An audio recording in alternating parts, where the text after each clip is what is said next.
2022년 4월 27일 천안광성교회 수요예배 드리겠습니다. 사랑과 은혜가 풍성하신 아버지 하나님, 갑작스런 무더위를 식히는 봄비가 내리고 우리에게 깨끗하고 시원한 봄의 날씨를 허락하여 주시니 감사합니다. 오늘 예배를 통하여 은혜의 단비를 내려주사 우리의 어그러진 영혼도 오늘 날씨와 같이 맑고 정결해지게 하옵소서. 예수님의 이름으로 기원하옵나이다. 아멘. 찬송가 291장 찬양하겠습니다.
예배를 위하여 기도하겠습니다. 사랑과 은혜가 충만하신 아버지 하나님, 우리가 하루하루를 살아갈 수 있는 것은 모두 주님의 은혜 덕분임을 고백합니다.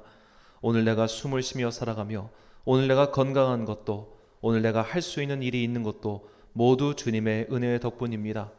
내가 내 힘으로 이루었다고 착각하지 않게 하시고 지금까지 나를 인도하신 에베네셀 하나님께서 앞으로도 나와 함께 하실 임마누엘 하나님이시오니 내가 지금 삶에 닥쳐온 여러 가지 삶의 문제들, 그것 또한 주님께서 인도하시고 해결해 주시는 능력의 주님이심을 믿습니다.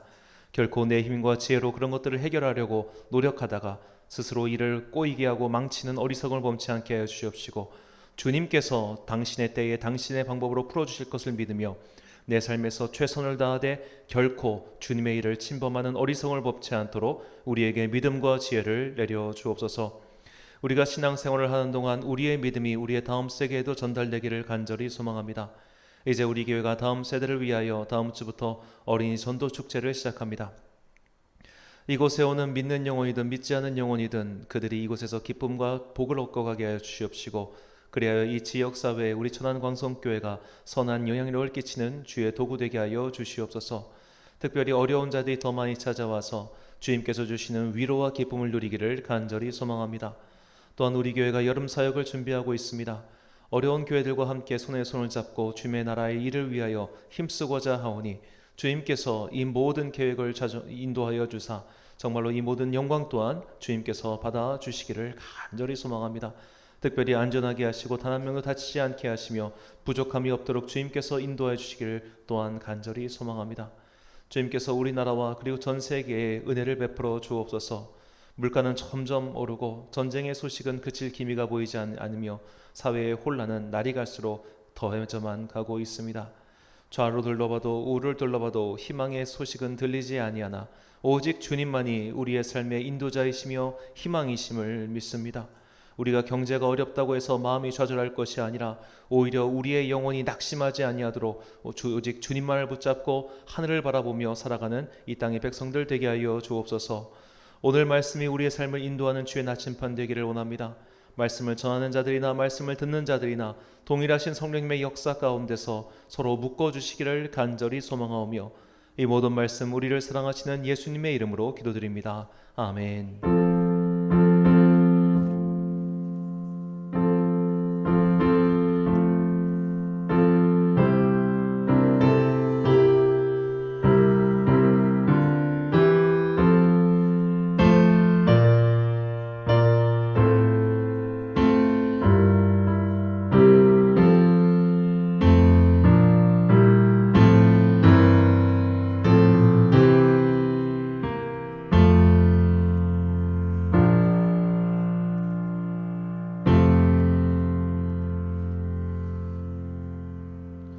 오늘 우리에게 주신 하나님의 말씀 사무엘하 21장 1절부터 9절까지 말씀입니다. 사무엘하 21장 1절부터 9절까지의 말씀, 저와 함께 교독하시겠습니다.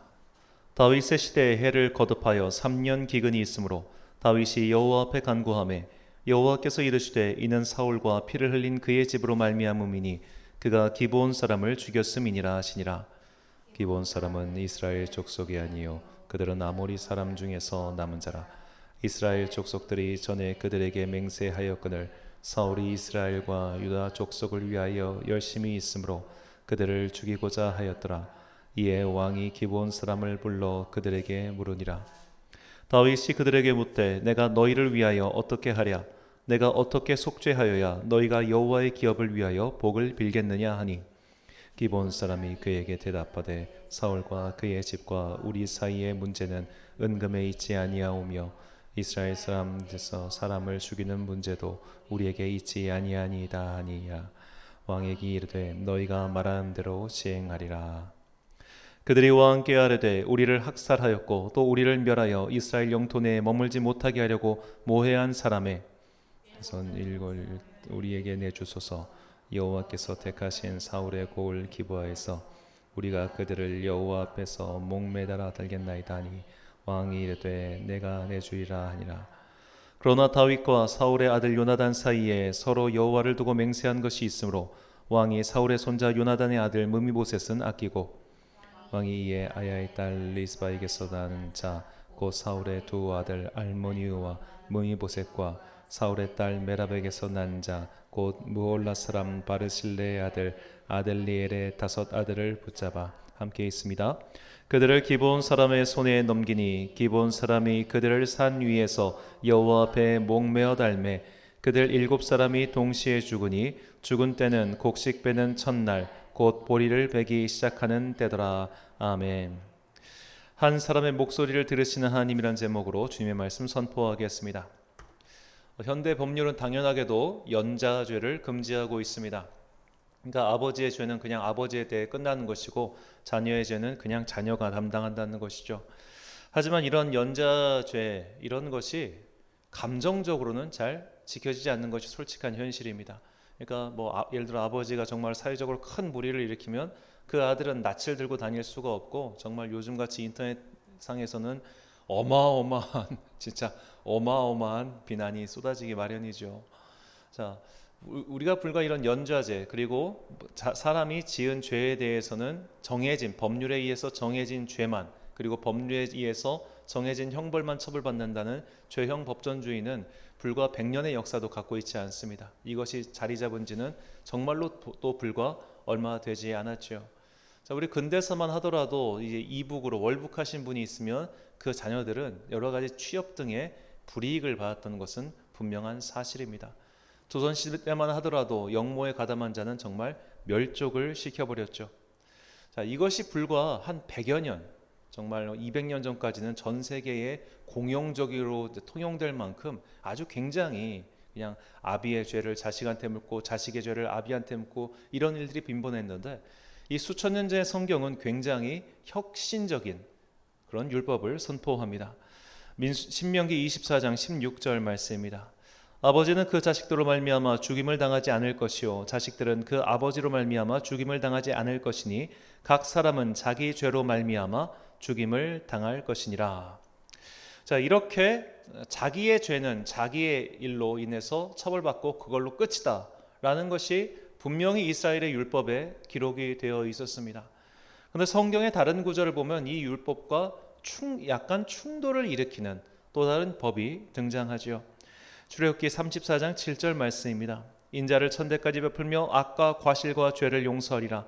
그러나 벌을 면제하지는 아니하고 아버지의 악행을 자손 3, 4대까지 보응하리라. 아멘. 자, 이 신명기 말씀과 출애굽기 이 말씀은 분명히 누구는 딱 봐도 우리가 깊은 생각할 거 없이 충돌을 일으킵니다. 자, 이것은 여러 가지 문화적 해석도 가능하고 여러 가지 참 해석이 가능하지만 일단 이렇게 생각하면 좋을 것 같아요. 하위 법률 두 개가 충돌을 일으킵니다. 그럼 그때는 이 법률과 법률이 충돌을 일으킬 때 어떻게 해석을 해야 될까요? 그것은 상위법에 의거해서 이 충돌의 모순을 조정하고 해석해야겠죠. 이것이 일반적인 법 해석의 원칙인 것처럼 오늘 본문 속에서 그리고 성경 속에서 이렇게 이쪽 법과 이쪽 법이 충돌을 일으킬 때 이 충돌하는 것을 해석하는 해석의 원칙은 상위법, 즉 하나님의 뜻에 있음을 오늘 이야기를 통해서 우리가 볼 수 있습니다. 자, 이스라엘 민족 안에 섞여 살고 있던 가나안 족속이 있었습니다. 그들은 기브온 사람들입니다. 이 기브온 사람들은 여호수아가 이제 가나안 땅을 침공하고 있을 때 그 전쟁을 보고서 우리가 쟤들이랑 싸웠다가는 그대로 다 죽겠구나. 그러면 일단 항복을 하자라고 해서 항복하려고 해요. 그런데 여호수아는 하나님께 이 가나안 족속을 진멸하라는 명을 받았기 때문에 항복을 받아줄 생각 자체가 없었습니다. 그래서 이 기브온 사람들이 마치 가나안 족속이 아닌 것처럼 꾀를 내서 여호수아를 속여가지고 일종의 평화협정 조약을 얻어냅니다. 그리고 그들은 여호수아를 속인 대가로 이스라엘 민족의 종노릇을 하기로 결정하죠. 그러니까 일종의 자기의 생명을 건지기 위해서 스스로 하층민으로 전락한 삶을 살게 된 것입니다. 자, 하층민의 삶은 물론 굉장히 고달프죠. 하지만 하층민도 그렇게 수백 년 동안 한 땅에 살다 보면 나름 재산을 구축하게 됩니다. 자기의 땅이 생기고 바운더리가 생기는 것이죠. 자, 이 역사를 그런 것에 아주 좋은 신뢰가 바로 제1한국인 자이니치의 역사라고 할 수 있습니다. 최근 애플 TV에서 방영하고 있는 이 빠칭코가 이 자이니치의 애환을 다룬 소설 원작의 드라마인데요. 자, 일제강점기 당시 일본으로 이주한 조선인들은 정말 강제징용에 시달리고 있었는데 이들이 해방된 이후에도 이들은 일본인으로서 시민권, 즉 인권을 인정받지 못했기 때문에 할 수 있는 일 자체가 매우 적었다고 합니다.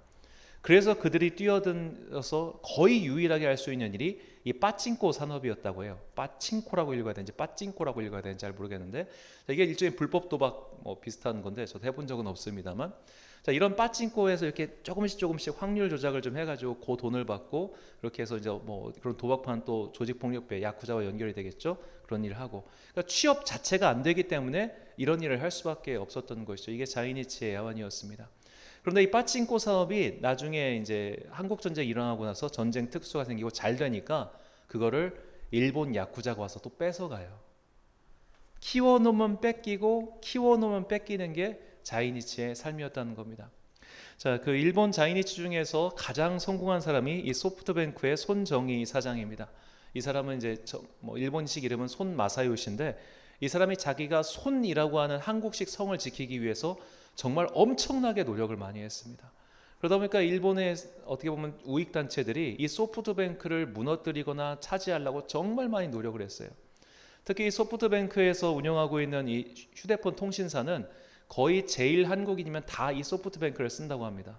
왜냐하면 소프트뱅크가 아니고서는 제일 한국인한테 핸드폰을 개통을 안 해준대요. 이게 어떻게 보면 그들은 아직도 하층민 취급을 받고 있기 때문에.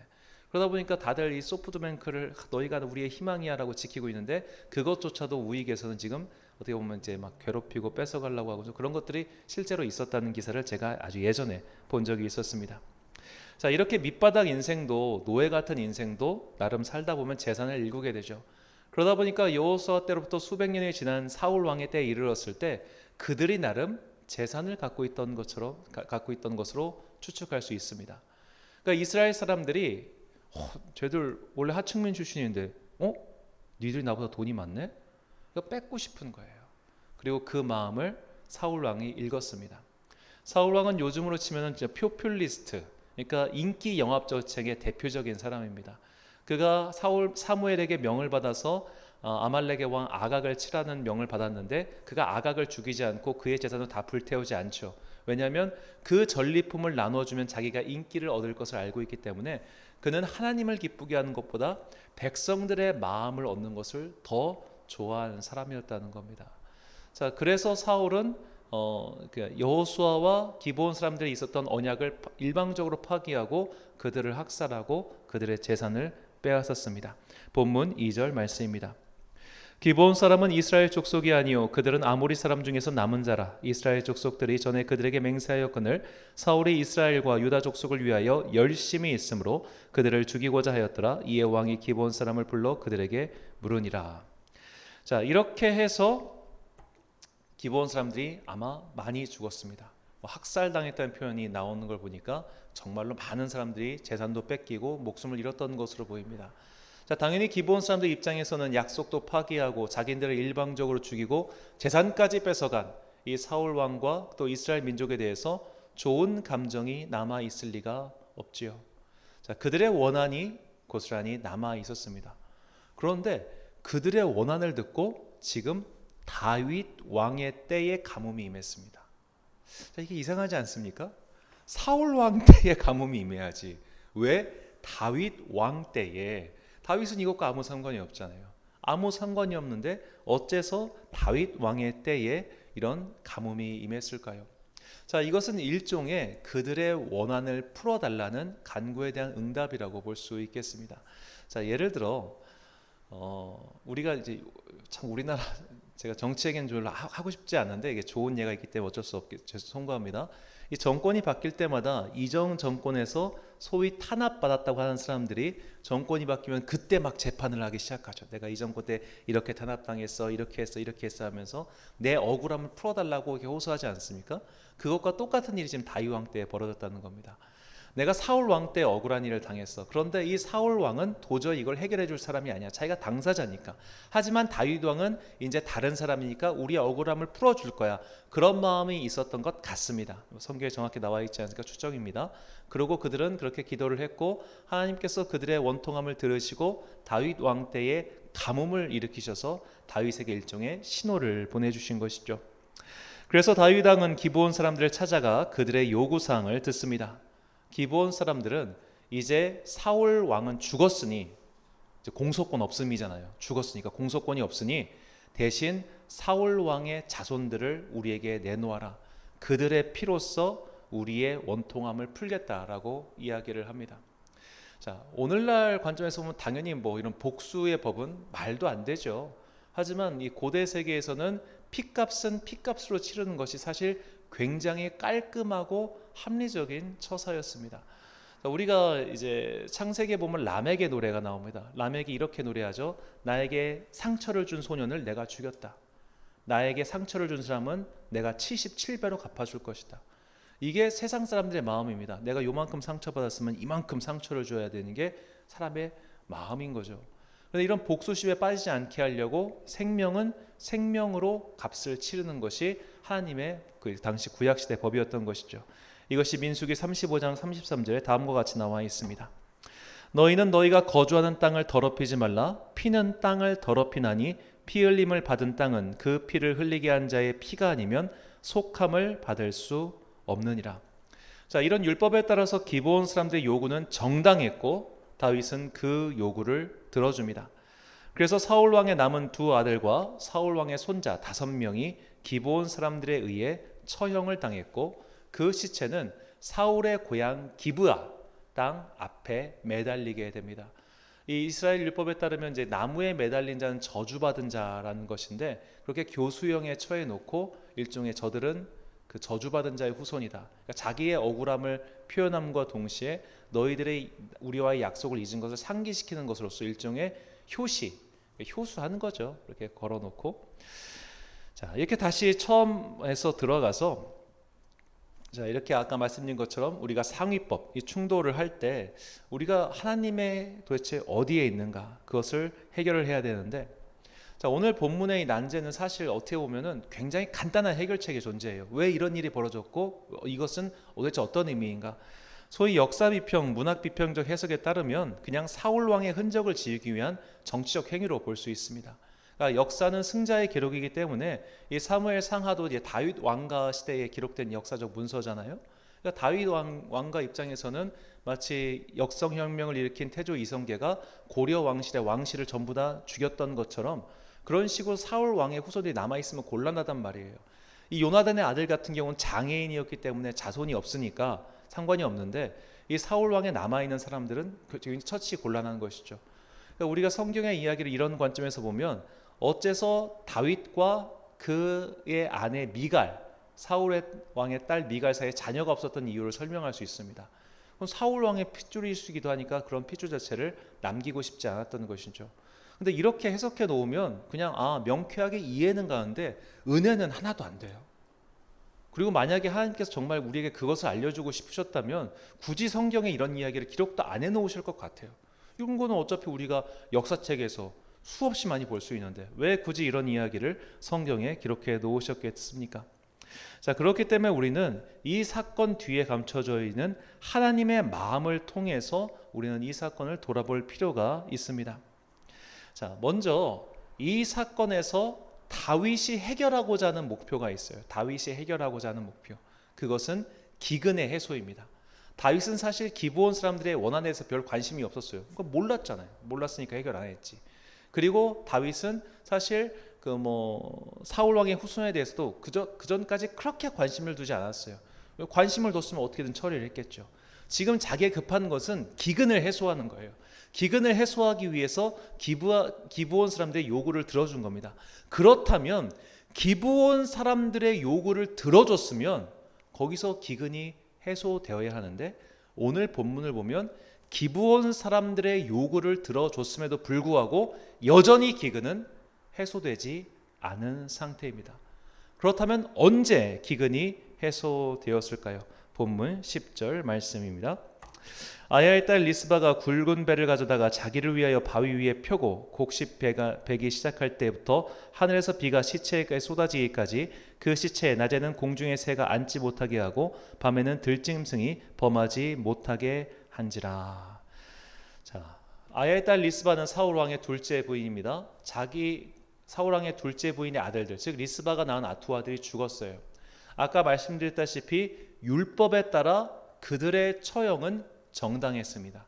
그러니까 리스바 입장에서도 그들이 처형당한 것까지는 받아들일 수밖에 없는 상황이었던 것이죠.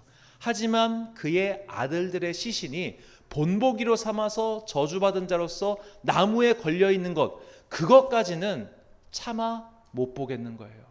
그래서 내가 왕명을 어기고 저거를 다 끄집어낼 수는 없지만 최소한 저 시체를 짐승들이 먹지 못하도록 어떤 뜨거운 낮이나 혹은 비가 오나 그것을 계속해서 지켜주고 있었던 겁니다. 자, 이렇게 비극이 벌어진 것이죠. 그러니까 기브온 사람들의 원한을 풀어주니까 리스바라고 한 여인에게 비극이 발생한 겁니다. 이쪽의 원한을 풀어주니 이쪽에겐 비극이 발생한 것이죠. 그래서 다윗은 이쪽의 비극, 즉 리스바의 비극도 풀어주기로 합니다. 본문 13절과 14절 말씀. 다윗이 그곳에서 사울의 뼈와 그의 아들 요나단의 뼈를 가지고 올라오매 사람들이 그 달려 죽은 자들의 뼈를 거두어다가 사울과 그의 아들 요나단의 뼈와 함께 베냐민 땅 셀라에서 그의 아버지 기스의 묘에 장사하되 모두 왕의 명령을 따라 행하니라. 그 후에야 하나님이 그 땅을 위한 기도를 들으시니라. 아멘. 자, 그러니까 그 이전 십수년 전에 전쟁에서 죽은 사울 왕과 요나단의 모든 뼈까지 다 거두어서 그렇게 죽은 모든 사람들의 그 장사를 제대로 다 치러준 이후에야 그들의 원한은 해소되었고, 그들의 원한이 해소된 이후에 비로소 가뭄이라고 하는 궁극적인 문제가 해결된 것이죠. 기브온 사람들의 원한만 들어줘서는 끝나지 않았습니다.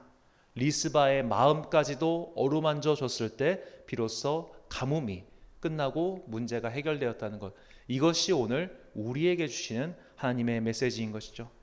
처음 말씀드렸다시피 기록된 율법이 서로 충돌할 때 상위법 해석의 원칙에 따라서 우리는 하나님의 마음이 무엇인지 깨달아야 됩니다. 하나님의 마음은 기브온 사람에게도 그리고 리스바에게도 동일하게 가 있었습니다. 기브온 사람들은 이스라엘 민족 입장에서는 이방 민족입니다. 저들은 하층민입니다. 저들의 소리 따위는 아무 상관없고 저들의 재산 따위는 우리가 얼마든지 목숨을 빼앗고 가져가도 되는 것으로 여겼습니다. 그러니까 사울 왕의 때에 그가 그런 행동을 벌였지만 아무도 그것을 문제 삼지 않았던 것이죠. 이거 저런 애들 저 시민권도 없고 생명권도 없고 기본권도 보장 안 되는 하층민인데 내가 쟤를 죽이든 말든 무슨 상관이야. 마치 인도에 있는 불가족 천민처럼 저들은 얼마든지 생명을 빼앗겨도 아무런 법적인 제재를 받지 않는 그런 존재로 취급받았죠. 그런데 그런 기브온 주민들의 원통함을 하나님께서는 들어주셨다는 겁니다. 그리고 그들의 원통함을 풀어주는 과정에서 또 한 명의 원통한 여인, 즉 사울 왕의 두 번째 부인 리스바라고 하는 여인의 그녀의 원통함도 풀어주시죠. 자, 전 왕의 부인입니다.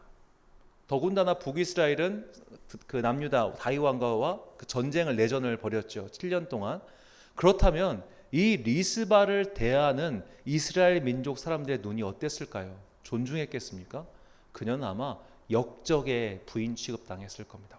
완전히 정말 하층민도 그런 하층민이 없었을 거예요. 근데 그녀는 지금 두 아들, 어떻게 보면 그녀에게 남은 유일한 희망이요, 삶의 어떻게 보면 축이라고 희망과 같은 모든 걸 잃어버렸습니다. 그런 모든 걸 잃어버린 그녀의 원통함조차도 하나님께서는 들어주셨다는 겁니다. 모두가 그녀의 말을 듣지 않았고 모두가 기브온 사람들의 말을 듣지 않았지만 하나님께서는 그들의 원통함을 잊지 않으시고 그들의 간구를 잊지 않으시고 마침내 하나님의 때에 그들의 모든 것들을 회복시켜 주신 것이죠. 이것이 오늘 말씀의 충돌 속에서 우리가 발견해야 하는 하나님의 말씀입니다. 하나님께서는 모두가 관심 없어 하는 낮은 사람들의 외침을 지금도 듣고 계십니다. 성경을 이것을 복음이라고 말합니다. 누가복음 4장 18절과 19절 말씀입니다. 주의 성령이 내게 임하셨으니 이는 가난한 자에게 복음을 전하게 하시려고 내게 기름을 부으시고 나를 보내사 포로된 자에게 자유를, 눈먼 자에게 다시 보게 함을 전파하며 눌린 자를 자유롭게 하고 주의 은혜의 해를 전파하게 하려 하심이라 하였더라. 아멘. 가난한 사람, 포로된 사람, 눈먼 사람, 눌린 자는 예나 지금이나 관심밖의 인물들이죠. 사람들은 셀럽이 오늘 어떤 가방을 메고 왔대, 오늘 저 사람이 어떤 옷을 입었대, 그런 것은 굉장히 많은 관심을 갖고 있습니다. 최근에 어떤 사람이 이렇게 가방 메고 출근하는 거, 그 가방을 찍더니 그 가방이 완판됐대요.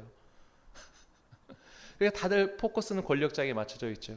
하지만 오늘도 사실 우리가 대검찰청 앞에, 서울 대검찰청 앞에 가보면은 피켓 들고 수년째 시위하는 분들이 있습니다. 내 억울함을 들어달라고, 내 억울함을 풀어달라고. 그렇게 정말 오랜 시간 동안 시위를 하는 분들이 있죠. 물론 그들은 정말, 물론 이제 그분들 말을 들어보면 얼토당토 얘기를 하는 분들도 사실 많습니다. 하지만 그렇게까지 억울하고 원통한 사람들에게는 사람들은 관심을 기울이지 않아요. 사람들의 관심은 항상 승리하는 사람, 저 높게 올라가는 사람, 셀럽들에게 관심이 있지 저 밑바닥에서 헐떡이면서 사는 사람들에게는 별 관심과 시선을 두지 않습니다. 하지만 하나님은 모두가 관심 있어 하는 저 사람에게 관심을 두지 않고 모두가 관심 없어 하는 저 낮은 사람에게 그분의 시선과 그분의 귀가 향해 있다는 것이죠. 그렇기 때문에 하나님을 믿는 우리도 그들에게 가서 그들의 이야기를 들어주고 그들과 함께 해줘야 됩니다. 성경은 우리가 낮은 자에게 가서 그들의 이야기를 들어주고 그들의 원통함을 풀어주는 행동을 가리켜 굉장히 높게 칭찬을 하는데, 이것을 무려 우리의 죄를 씻는 행위라고 표현할 정도입니다. 이사야 1장 16절부터 18절까지 말씀, 너희는 씻어라, 스스로 정결하게 하여라, 내가 보는 앞에서 너희의 악한 행실을 버려라, 악한 일을 그치고 옳은 일을 하는 것을 배워라, 정의를 찾아라, 억압받는 사람을 도와주어라, 고아의 송사를 변호하여 주고 과부의 송사를 변호하여 주어라. 주님께서 말씀하신다. 오너라, 우리가 서로 변론하자. 너희의 죄가 주홍빛 같다 하여도 눈과 같이 희어질 것이며 진홍빛과 같이 붉어도 양털과 같이 희어질 것이다. 자, 이 말씀은 너희가 정의를 찾고 억울한 사람의 송사를 들어주고 그들의 마음을 풀어주면 너희의 죄가 하얘질 거라는 거예요. 자, 우리 기독교 신학은 기본적으로 우리의 윤리적인 행동으로 구원 못 받는다고 목 박습니다. 우리는 절대로 내 행위로 구원받는 자가 아니에요.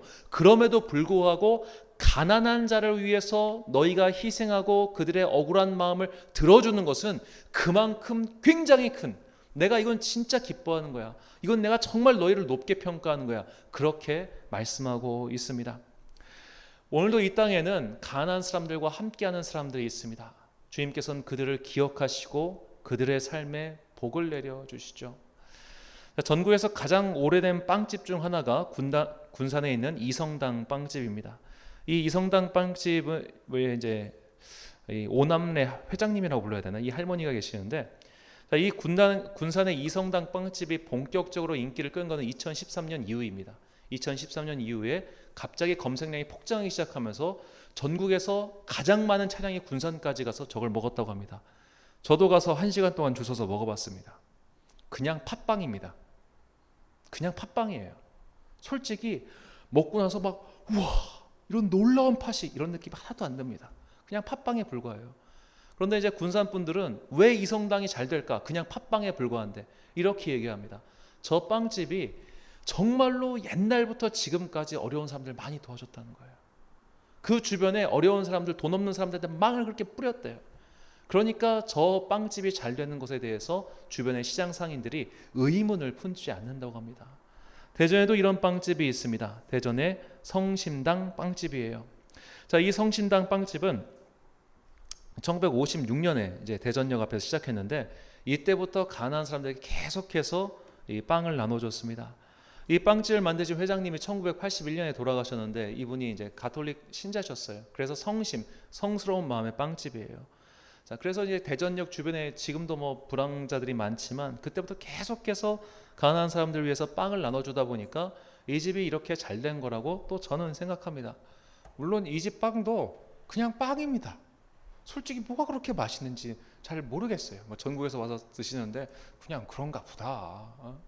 그러니까 군산의 이성당이든 뭐 대전의 성심당이든 이런 오래된 빵집들이, 물론 저는 이렇게 생각해요. 이들이 정말로 가난한 사람들 위해서 많은 것들을 나눠줬기 때문에 주님께서 그들에게 복을 주셨다. 저는 그렇게 믿고 있습니다. 이것은 오늘 우리의 삶도 마찬가지입니다. 내가 나만을 위한 삶에서 벗어나 이웃을 위해서 나눠주고 헌신하며 무엇보다 그들의 억울한 마음을 들어주고 그것을 함께 풀어주기 위해 노력할 때, 주님께서는 우리의 행동을 굉장히 기뻐하시고 그것을 의롭게 여기신다는 것을 꼭 기억해야 됩니다.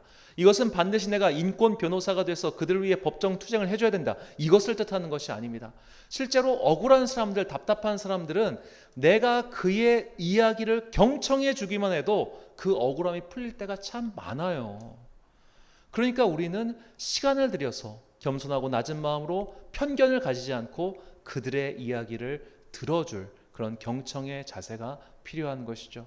그렇게 우리가 그들의 이야기를 들어주고 나보다 낮은 사람들, 나보다 원통한 사람들, 나보다 억울한 사람들과 함께 손을 잡고 그들을 위하여 기도할 때 주님께서는 우리의 행동을 기뻐하시고 우리에게 상을 베풀어 주시는 하나님이심을 믿으시기 바랍니다. 마태복음 25장 40절 말씀 우리가 참목소리로 읽겠습니다. 시작. 임금이 대답하여 이르시되 내가 진실로 너희에게 이르노니 너희가 여기 내 형제 중에 지극히 작은 자 하나에게 한 것이 곧 내게 한 것이니라 하시고 아멘. 사랑하는 천안광성교회 성도 여러분, 그리고 이 예배를 함께 드리시는 귀한 주님의 자녀 여러분, 하나님께서는 힘 있는 자들의 기도가 아닌 어려운 자들의 기도를 먼저 들으십니다. 억울한 자들의 마음을 반드시 신원하여 주십니다. 그러니 내가 삶에서 어려운 일을 겪고 있다면, 억울한 일을 당하고 있다면 포기하지 말고 기도하십시오. 주님의 때를 기다리십시오.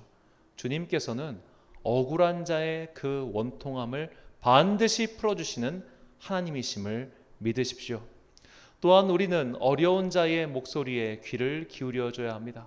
그들의 말을 듣다 보면 참 터무니없게 느껴질 때가 많을 겁니다. 얼마 전에도 저는 굉장히 재미있는 전화를 받았습니다. 제가 지난주 기도원에 있을 때 갑자기 어떤 분이 전화를 했어요. 제 교회로 전화를 하셨는데 교회를 전화해서 제가 이제 연동돼 있어도 받으니까, 제가 쌍용동에서 배달하는 사람인데 배달하다 다리가 다쳤어요. 목사님 돈 좀 주세요. 그러길래 제가 뭐 돈이 없었어도 그렇지만 교회가 그런 식으로 이렇게 딱 한 번, 어떻게 보면 정식적인 과정을 거치지 않고 돈을 주기 시작하면 끝이 없습니다. 그래가 저는 이제 그런 것들을 예전 부목사 할 때부터 다 거절했고 오피셜한 거 외에는 하지 않는데, 그것은 이제 질서가 없으면 사랑도 사랑이 아니게 되어버리기 때문이에요. 그래서 이제 제가 지금 밖에 나와 있다는 말까지 하니까 전화를 뚝 끊어버리더라고요. 말도 마치지 않는데 그냥 뚝 끊어버려요. 자, 그런 분 진짜 다리를 다쳤는지 억울한 일을 당했는지 그걸 증명할 길은 없지만 정말 황당한 사람 많아요. 제가 이제 새벽에 교회를 올 때마다 이제 박스를 옮기시는 할아버지들 계시는데, 그렇게 많은 박스 옮겨서 아마 거의 한 5,000원쯤 될까요? 그거밖에 되지 않을 겁니다. 그렇게 나이가 들었어도 열심히 일하는 사람에게 10,000원이라도 주어주고 싶은 게 사람 마음이지, 아무것도 하지 않은데 나 좀 돈 좀 줘요 하고 온 사람한테는 돈 100원도 주고 싶지 않은 게 사람의 마음입니다. 그런 사람이 뭐가 억울하겠습니까? 열심히 일해서 돈을 벌어야지 뭘 좀 사지 멀쩡한데. 자, 그렇지만 그런 자도 무시하면 안 된다는 겁니다. 이건 정말 저한테 주는 말씀인 것 같아요. 무시하면 안 돼요. 그의 답답하고 어처구니 없는 말이라 할지라도 그래도 참고 들어줘야 합니다. 물론 들어준다는 것과 그의 의견을 수용한다는 것은 다른 이야기입니다. 단지 들어주되 특별히 우리 안에 그런 자들을 무시하거나 등한시하는 마음이 있어서는 안 될 것입니다. 그 자들 또한 어떻게 보면 하나님께서 사랑하는 자녀일 수도 있기 때문인 것이죠. 우리가 그런 편견의 눈으로 사람을 바라보면 안 되겠습니다. 하나님께서는 항상 낮은 자들을 향한 긍휼의 마음을 갖고 계십니다. 억울한 일을 당하고 있는 사람, 어려운 일을 겪고 있는 사람, 마음이 아파하고 있는 사람들에게 항상 귀를 기울이고 계십니다. 내가 그런 상황에 처해 있다면 오늘 말씀을 통해 위로를 받으십시오. 또한 내 주변에 그런 사람이 있다면 내가 하나님의 뜻을 따라 나의 죄를 조금이라도 희석시키기 위해서 그들의 이야기를 경청해 주십시오. 이처럼 우리가 하나님의 뜻에 따라 하나님의 일을 하고 살아갈 때 주님께서는 마침내 천국에서 우리에게 그 준비하신 상을 베풀어 주실 겁니다.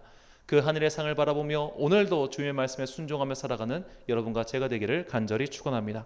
기도하겠습니다. 사랑과 은혜가 풍성하신 아버지 하나님, 주님께서는 낮은 자들의 기도와 간구를 들어주시는 참 좋으신 아버지 하나님이심을 우리가 믿게 하시니 참으로 감사합니다. 이제 주님의 선하심과 그 능력에 의지하여 우리가 억울한 자들의 이야기를 들어주겠습니다. 가난한 자들의 이야기를 들어주겠습니다. 비록 나는 힘이 없어서 이 세상을 사는 동안 그들의 원통함을 풀어줄 수는 없사오나 주님께서 능력이 많으시니 그들의 간구를 들으시고 그들의 마음을 신원하여 주옵소서. 특별히 내 마음속에 답답하고 원통한 마음이 있다면 그것을 세상의 능력과 세상의 방법으로 풀지 않게 하시고 오직 나의 간구를 들으시는 아버지 하나님을 의지하여 주님께 기도하고 때를 기다리는 성숙한 성도들 되게 하여 주옵소서. 우리가 이 땅의 낮은 곳을 향하여 마음과 눈을 돌리고 그들을 위하여 기도할 때 주님께서는 우리의 기도를 기쁘게 받으시고 우리를 의롭게 여기시며 우리에게 상을 베풀어 주실 것을 믿습니다. 그 하늘의 상을 바라보며 오늘도 의와 진리의 길, 낮은 자들과 함께 걸어가는 그 손잡음의 길을 걸어가는 당신의 자녀들 되게 하여 주옵소서. 이 모든 말씀 이 땅의 낮은 자들을 위하여 복음을 전하러 오신 예수 그리스도의 이름으로 기도드립니다. 아멘. 찬송가 393장 찬양하겠습니다.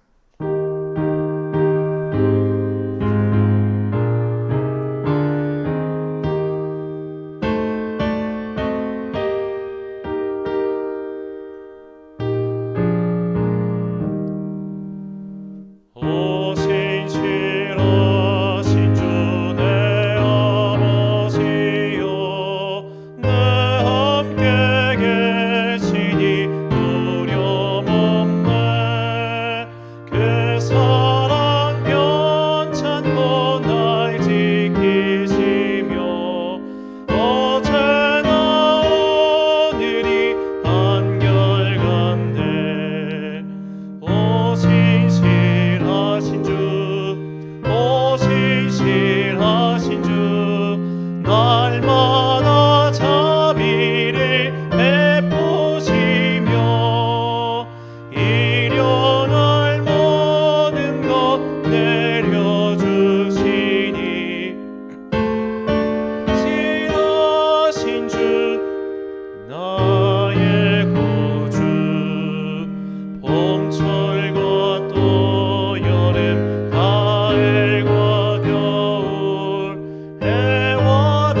기도문하심으로 수요예배 마치겠습니다. 하늘에 계신 우리 아버지, 아버지의 이름을 거룩하게 하시며 아버지의 나라가 오게 하시며 아버지의 뜻이 하늘에서와 같이 땅에서도 이루어지게 하소서. 오늘 우리에게 일용할 양식을 주시고 우리가 우리에게 잘못한 사람을 용서하여 준 것 같이 우리를 시험에 빠지지 않게 하시고 악에서 구하소서. 나라와 권능과 영광이 영원히 아버지의 것입니다. 아멘.